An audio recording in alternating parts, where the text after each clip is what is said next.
When you enter freezing cold water, your body can react with shock.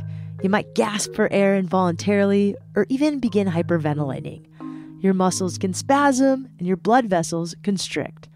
Despite the discomfort, Melissa Kegler finds beauty swimming in cold water.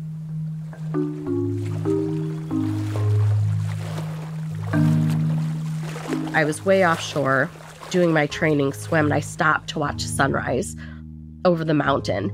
And the water's 52 degrees, whatever it is, it's cold. And I remember thinking as the sun was coming up over the mountains and all the snow was turning pink, if I was any thinner, I would not be able to float here and be comfortable watching the sunrise in the middle of the ocean in 52-degree water. It took Melissa years to accept and appreciate her body, but these days, she's grateful for it. Thanks to years of training and cold exposure, she can handle long swims in bitter temperatures. Her body has carried her across some pretty remarkable distances. She's swum 20.5 miles across the English Channel and 28.5 miles around the island of Manhattan. She even set a record for the Ice Mile, swimming just over 2 kilometers in 39-degree water. I'm Shelby Stanger, and this is Wild Ideas Worth Living, an REI Co-op Studios production. Melissa is based in Seattle, where the Puget Sound hovers around 50 degrees Fahrenheit much of the year. Even though it's frigid, Melissa spends many of her mornings at Alki Beach, slowly wading into the gentle waves.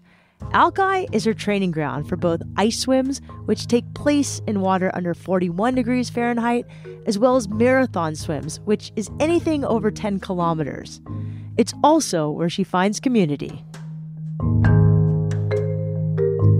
Okay, let's start with the basics. How do you define cold water? So cold water in the swimming world is really anything below 70. Once you get below 50, it's cold. But you can really get hypothermia in any body of water that's lower than your body temperature. So Seattle, the warmest, I would say the water really gets here in the ocean during the summer on the surface layer is probably 60 degrees. So that's why it's the ideal training grounds for pretty much any cold water swim. Usually in the summer, it's about 55, 58, I would say on a good day. And then the water probably gets down to about 45-ish in the wintertime. So it's not a big temperature swing, but it's cold all the time. Okay, and what is ice swimming?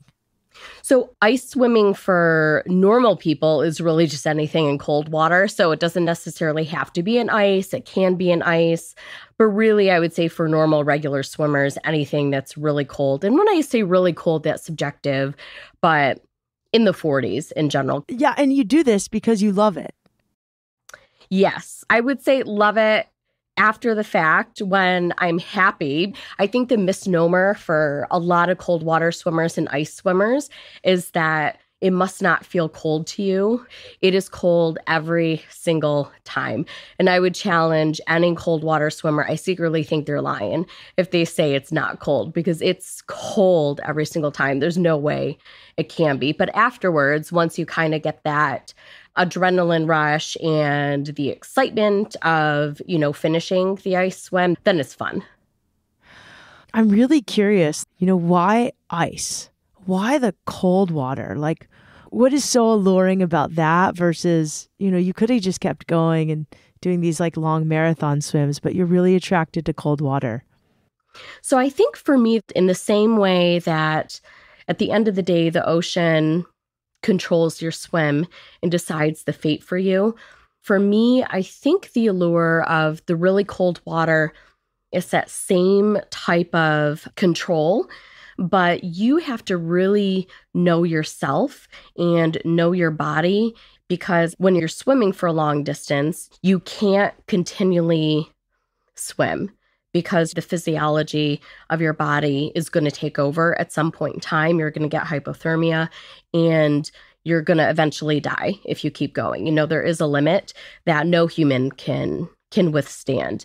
So to have the self-control to know yourself intimately enough to stop and say, this is it. This is at my limit. This is what the water and my body is telling me is enough.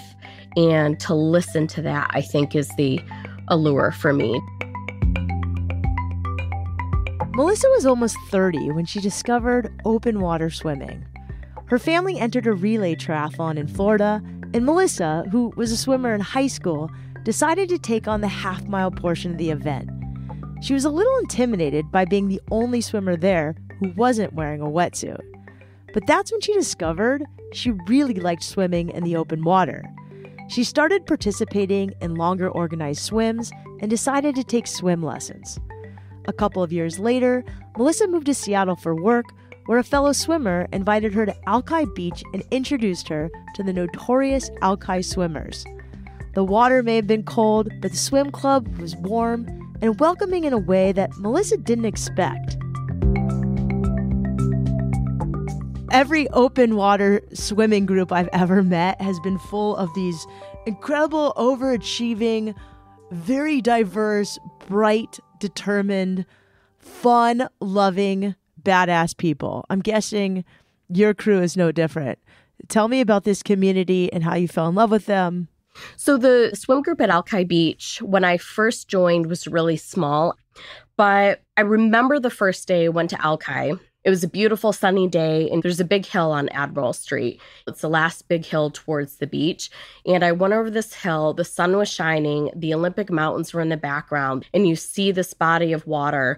And it's just for somebody who's never seen the mountains before, coming from, Michigan and the East Coast, to see the mountains and the sun and the water like that, it was one of those things you just knew that this is a special place. And I got to the beach and the water was the coldest water I've ever felt in my entire life.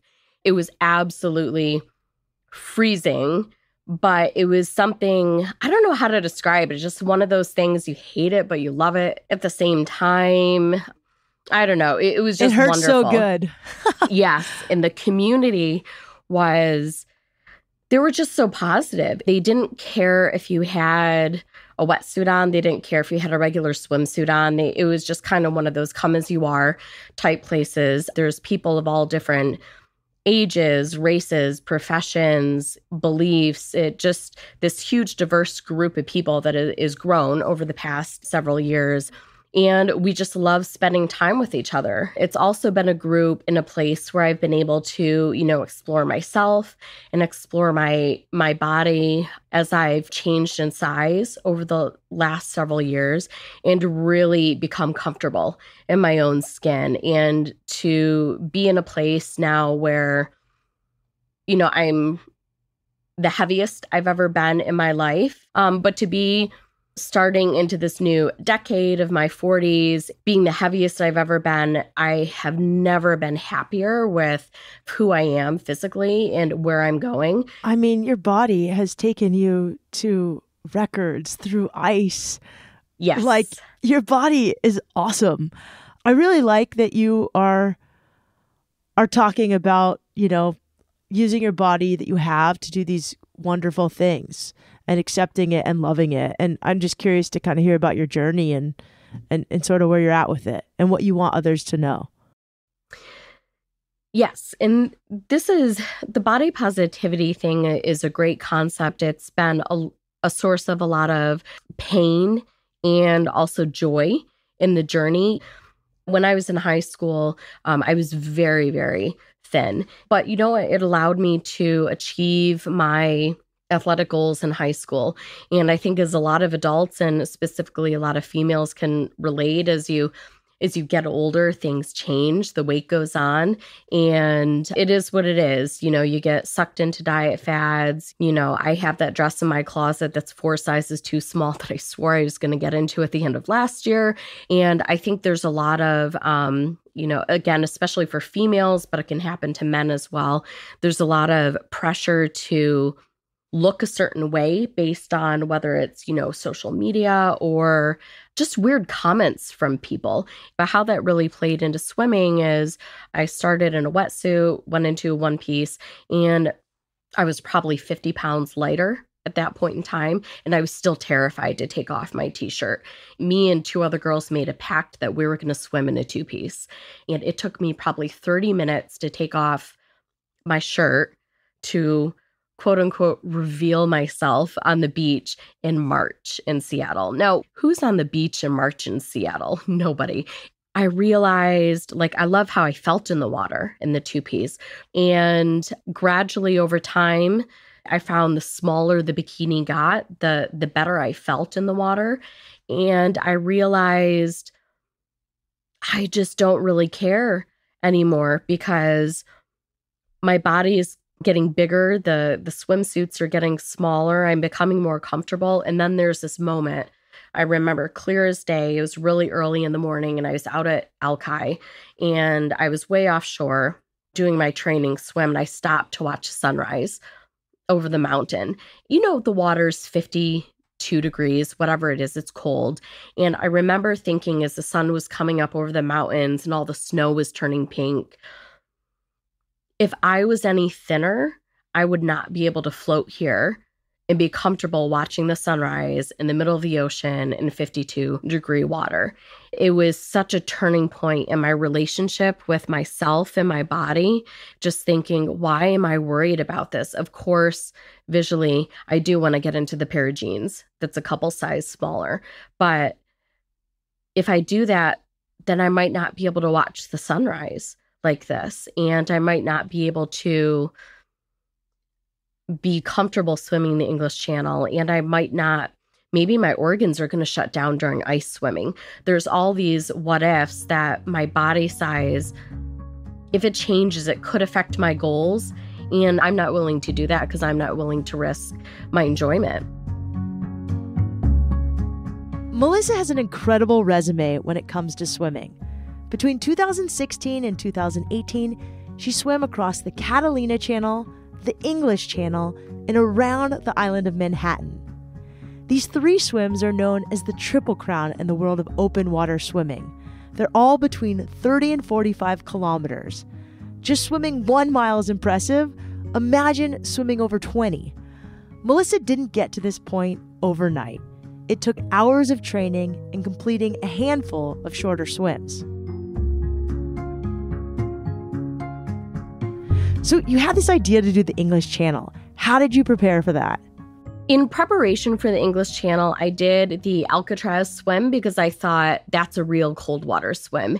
I was in a wetsuit at the time because I started at Alki in a full sleeve wetsuit because I thought, it's cold. I thought that's what I needed to wear. And I remember thinking Alcatraz is going to be really cold. And I remember jumping off that boat and just having that instant body freeze shock of the cold water and thinking, oh my gosh, I'm never going to be able to do this. Okay, so why did you decide to enter the Triple Crown? When I was training for English Channel, one of my mentors said, you should do Catalina as a practice because it's about the same distance. The water's warmer. It's local here in the US. So, just a quick plane hop down to California, just go do it. It'll be a good practice for England. So I said, oh, okay. Yeah, that makes sense. That sounds like a good idea. And then a little while after, he said, if you're going to do 2, you might as well do 3 and get this Triple Crown designation. How many hours a day would you train to prepare? Because you'd swam a mile. Yes. So I have a lifelong shoulder injury in my right shoulder. So I was a little hesitant about swimming longer distances. So I did do a practice swim of, I think it was 7 miles was kind of if I can make it through the 7-mile swim in Wisconsin, I think it was, if I can make it through that without shoulder pain, then I can probably do Catalina English Channel in Manhattan. And it was kind of one of those, oh, that's great. I don't have any shoulder pain. That means I can continue. But at the same time, I thought, oh, crap. I don't have any shoulder pain. That means I have to continue because I said I would. Because I think at some point in time when you have a big lofty goal, you think, maybe I'm really not meant for it. Maybe it really is just something crazy I'm thinking about. Yeah, it sounds like you were waiting for an excuse to appear. And when it didn't, you're like, well, I guess I'm going for it. Yes, that was exactly it. I was waiting for a blocker to give myself an excuse that I couldn't do it, and it just never came. So kept trudging on. What happens like in your mind when you're swimming these distances? You know, Catalina was the first big one you did. How did you keep going when you wanted to stop? I mean, Catalina's 20.1 miles. You'd done 7 at this point. Yes. So for me, positivity hasn't always worked. I'm a very kind of negative person in my head when I swim, but for me, it works. So I say, I can't do it. I hate this. I'm quitting. This is stupid. I'm in pain. I don't like it. I want to get out. And then when I finally verbalize it to somebody, I think, oh my gosh, I just let them in on my secret. Well, I can't actually quit now because I don't want to be a failure to them. So it's almost that kind of reverse psychology.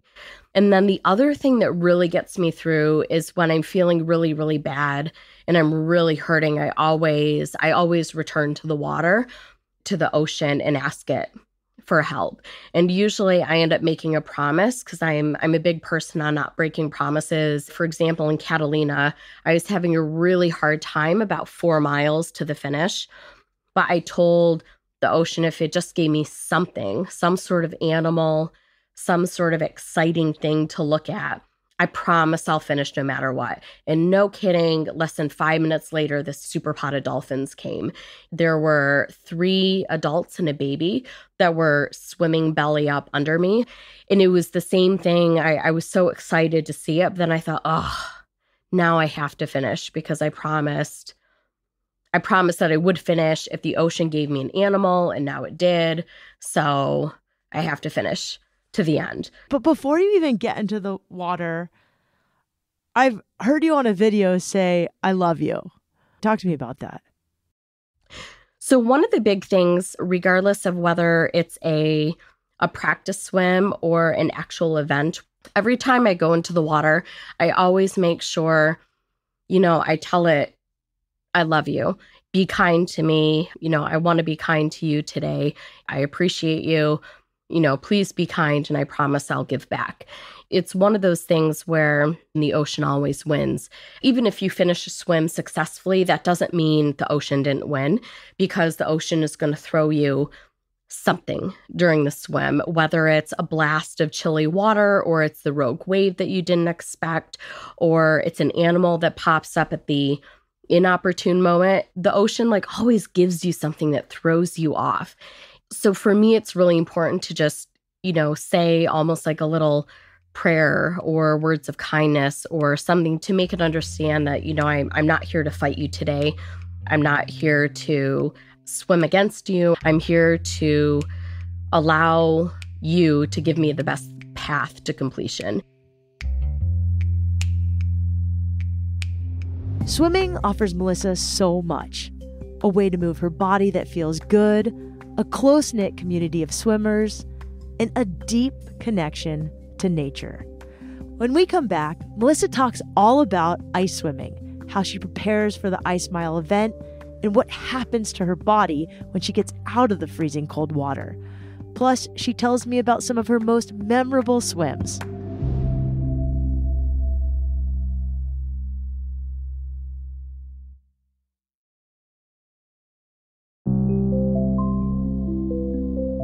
In 2022, open water swimmer Melissa Kegler set a new American distance record for an event called the Ice Mile. The Ice Mile is regulated by the International Ice Swimming Association, the IISA for short, and there are plenty of regulations for a swim to officially count. It has to take place outdoors, and the water can't be warmer than 41 degrees Fahrenheit. Swimmers aren't allowed to wear wetsuits, just a standard swimsuit, and nothing on their heads other than a swim cap and goggles. On a January day in a small lake outside of Seattle, Melissa swam 1.4 miles in 39.2 degree water. She completed the swim in 51 minutes and 26 seconds. As someone who personally only tolerates cold water in very small increments, I cannot imagine spending almost an hour in just above freezing water. Melissa may not always love the cold water when she's in it, but over the years, she's learned how to prepare herself and thrive in these frigid swims. You recently broke the record for the ice mile. How did you prepare mentally for the cold before you even got to the water? What do you do before getting in? So for me, what works best is I make myself as hot as I can. And when I say as hot as I can, like the point where you're sweating almost inside your clothes and you get that sick, nauseous feeling in your stomach. For me, that really works because the water almost feels like a relief. I make sure I have a good amount of food ahead of time. And then honestly, I'm terrified before the swims. I mean, before the ice mile, because it was my first one in 2020, I had no clue what I was doing. I just thought, what do I do? I mean, I just go in and swim, and I don't know how to describe it. Of course, that's what you're doing, but at the same time, I kept thinking there's got to be something else to it, but that's really all that you're doing is you're just swimming until you're done. But that's really all I think about. I'm definitely not super confident when I'm going into it because there's just so much unknown. And especially when I did the ice 2.2K for the distance record, it hadn't been done before. So you don't have anything to compare it to. So you go into it and you just kind of cross your fingers and hope you prepared enough. And whatever the outcome is, it ends up being. Yeah, it wouldn't be a wild idea if it wasn't wild. So there is a lot of this surrendering control to the absolute unknown, which is scary. Okay, so you're hot. You dive in. And then it's just one stroke over the next stroke over the next stroke until you get to the end. I've talked to Diana Nyad. I've talked to lots of long distance swimmers. Some sing, some have mantras. What do you say to yourself to get to the other side? So for me, I count to 3. It's my stroke count. So 1, 2, 3, and then I breathe. About 80% of all my swims is counting to 3 in breathing. And it's just that repetitive, almost meditative nature. Because when you aren't thinking about a lot of stuff, it allows you to just focus on those 3 numbers in your breath, but it also allows you to focus on how your hands are feeling, how your feet are feeling, how internally you're feeling, because you don't have all these different thoughts. What happens when it gets really cold, though? Like, how do you know the difference between getting hypothermic and being able to finish? First of all, every cold water swimmer does go into hypothermia, whether it's mild hypothermia, moderate, or severe. Every cold water swimmer, if they start having shivers as a result of being in the cold, technically they're in some sort of hypothermic state. We just know how to deal with whatever hypothermic state we're in. And then the swimmers that go into ice swimming or longer marathon swimming in cold water, that's when you'll get to experience those deeper states of hypothermia. And I think every single swimmer, whether they admit it or not, that is in those more, I would say, advanced stages of competition has experienced hypothermia, has made a mistake. And that's something also that's not really talked about in the marathon and cold water swimming community. People view hypothermic incidents as an embarrassment sometimes, and it's not, it's not an embarrassment. It's not a mistake. It's not a failure. It's just how your body reacted to the cold on that particular day. I think really how you know the difference is you continually test your body. You start to recognize the signs of when you're in a hypothermic state that you can get out of, which wouldn't be, necessarily a worry, or you're in a hypothermic state, which you're going to need assistance. But you just recognize the signs. So if somebody is having difficulty, like mentally comprehending things, that would be a sign. For normal swimmers, when they're getting out of the water, if it's too cold, if they're wobbling, they're slurring their speech, they're overly excited, or they feel warm, that actually is a sign of hypothermia too. Because when you do go through hypothermia, the first feeling is a feeling of warmth. And for me, I know when I'm normally swimming, if I'm starting to feel warm while I'm swimming, that's a sign for me to get back to the shore and get out right away too. This is a really risky sport. I don't think I realized how risky it was. And often, I know even in ice baths, there's this thing called the after drop. Yes. Can you explain to us like what that is and sort of what happens when you finish and how you stay warm? Sure. So the after drop happens when you get out of the water. You're trying to rewarm because how the body protects its internal organs is it shuts off or reduces blood flow to the extremities. And so when you get out and you're rewarming, the blood vessels open again or they get bigger to allow blood flow to get to your fingers, for example. But what that also does is you have all this cold built up on your hands. The blood now goes into your hands. It pulls all that cold and it pulls it back to the heart. So after you get out, the circulation of your blood actually continues to drop your body temperature. And so people end up getting colder usually within about 5 minutes after getting out of the water. And that's what they typically call the after drop. And that's why it doesn't look as extreme as, say, climbing, because like with climbing, if you're on a mountain, there's the visual viewpoint of imminent death. They fall, and that's kind of it. Where swimming, you're not falling, you're not necessarily going under, although it does happen. But all the danger is really after you're out of the water and you're getting warm, and that after drop continues, and that's where a lot of the problems occur. So typically when you're done, you have a medical doctor with you that monitors your vitals and really takes a look at, everything from heartbeat to pupil dilation to the amount of shivering you're doing. They're constantly checking you verbally to really gauge, is mental and cognitive function impaired. Throughout that period, you're warming yourself externally through a heated room, blankets, and then also internally through the ingestion of, room temperature to slightly warm liquids and foods, and specifically sugar to kind of jumpstart your system with that sugar rush too.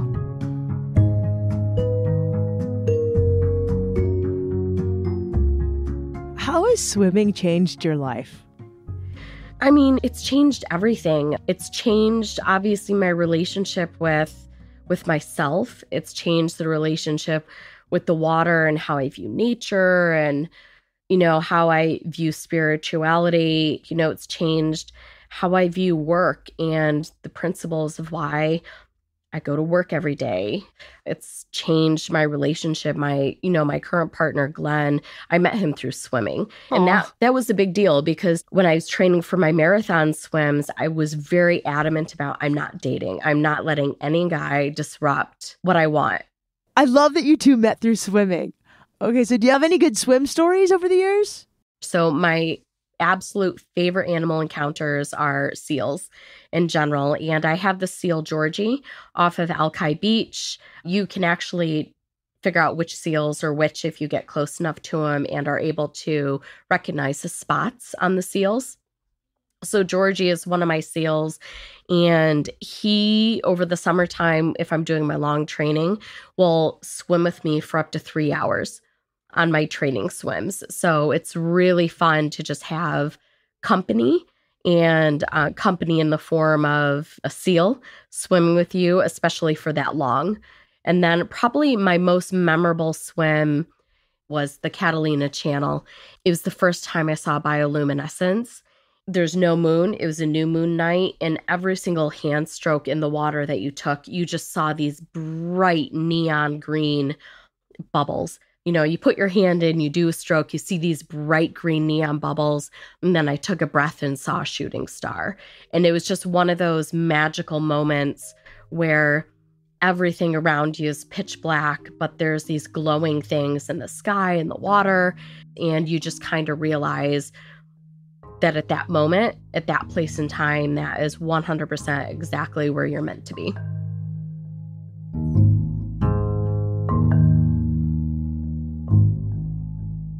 Like any good extreme sport, cold water swimming takes mental and physical training, some serious guts, and perseverance. Melissa has continuously been rewarded for her hard work. She's set records, made friends with seals, and she gets to experience parts of nature that not everyone does. Most of all, cold water swimming has led her to accept and love her body. Melissa Kegler, thank you so much for coming on the show. It was so interesting to talk with you, to hear how magical cold water can be.